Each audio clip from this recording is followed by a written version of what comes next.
अगर आप भी अपने जीवन में दुखी रहते हो, अपना दुख का मतलब जानना चाहते हो, उसका कारण जानना चाहते हो और अपने दुख को हमेशा हमेशा के लिए ख़त्म करना चाहते हो, तो इस कहानी को अंत तक जरूर सुनिएगा। एक बार गौतम बुद्ध और उनके शिष्य एक वन से गुजर रहे होते हैं। बहुत देर वन में चलने के बाद बुद्ध और उनके सभी शिष्य एक विशाल पेड़ के नीचे बैठ जाते हैं। उस पेड़ के नीचे एक अलग सी शांति होती है। सभी लोग शांति को अनुभव कर रहे होते हैं। कोई भी एक शब्द बोले बिना चुपचाप उस शांति को अनुभव कर रहे होते हैं।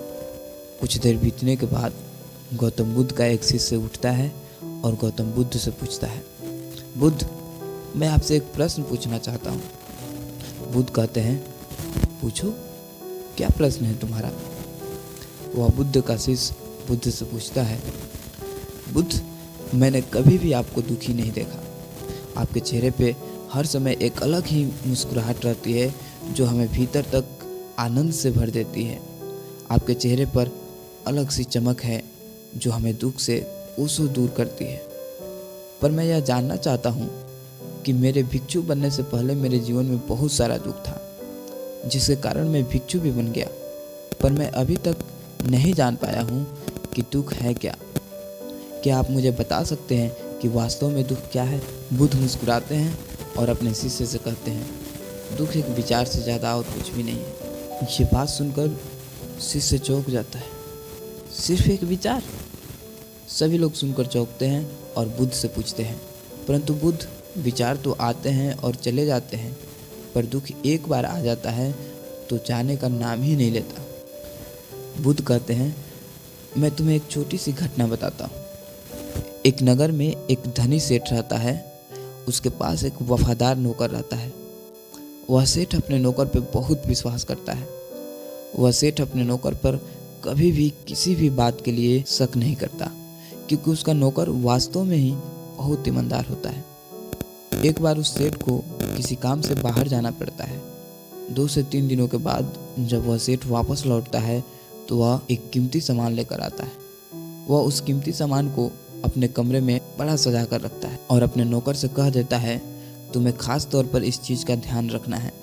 ध्यान रहे यह टूटे नहीं, यह मेरा बहुत प्रिय है। नौकर कहता है, मालिक, मैं पूरा ध्यान रखूंगा, आप चिंता न करें। अगले ही दिन नौकर पूरे घर की सफाई कर रहा होता है। सफाई करते करते वह सेठ की उस कीमती चीज़ के पास पहुंचता है और उसकी भी सफाई करने लगता है। सफाई करते वक्त वह कीमती चीज़ उस नौकर के हाथ से फिसल जाती है और नीचे गिरकर टूट जाती है। सेठ को यह बात का पता चलती है और वह नौकर के पास आता है और नौकर को खूब डांट लगाता है, खूब धमकाता है। पर न तो वह उस नौकर को नौकरी से निकाल सकता है और ना ही उसे पीट सकता है, क्योंकि वह उसका बहुत वफादार और पुराना नौकर है। इसलिए वह डांट धमका कर ही उसे छोड़ देता है। सेठ अपने उस कीमती चीज़ के बारे में सोच सोचकर बहुत दुखी हो जाता है। रात होती है और सेठ अपने कमरे में लेट जाता है। सेठ को नींद नहीं आ रही होती है। वह बहुत बेचैन होता है। बेचैनी के कारण सेठ अपने कमरे से बाहर निकलता है और देखता है कि उसका नौकर निश्चिंत के साथ खराटे लेकर सो रहा होता है। यह देखकर वह और क्रोधित हो जाता है। सेठ सोचता है, इसने मेरी इतनी कीमती चीज़ तोड़ दी और उसे बिल्कुल भी चिंता नहीं है। मुझे यहाँ नींद नहीं आ रही है और यह आराम से सो रहा है। पर सेठ कुछ कर नहीं पाता, क्योंकि वह उसका पुराना और वफादार नौकर है। सेठ अपने कमरे में वापस चला जाता है। अगले दिन सुबह सेठ सोचता है, मैं इस समस्या से कैसे निकलूं। फिर सेठ को एक तरकीब समझ में आती है। वह अपने नौकर के पास जाता है और अपने नौकर से कहता है, मुझे बहुत दुख हो रहा है। यह बताते हुए, मैं चाहता था कि मैं उसे तुम्हें उपहार में दूं, परंतु अब क्या कर सकते हैं, अब तो वो टूट गई है। वे इतनी कीमती और महंगी चीज़ मेरे लिए थी और वे मुझसे ही टूट गई। फिर क्या? उस नौकर के मन में बेचैनी पैदा हो जाती है, दुख पैदा हो जाता है। रात होती है और सेठ आराम से सोता है और वहाँ नौकर बेचैन रहता है। उसे नींद नहीं आती। क्यों नींद नहीं आती? क्योंकि अब उस नौकर ने उस सेठ की उस कीमती चीज़ को अपने आप से जोड़ लिया, इसलिए दुखी हो रहा है।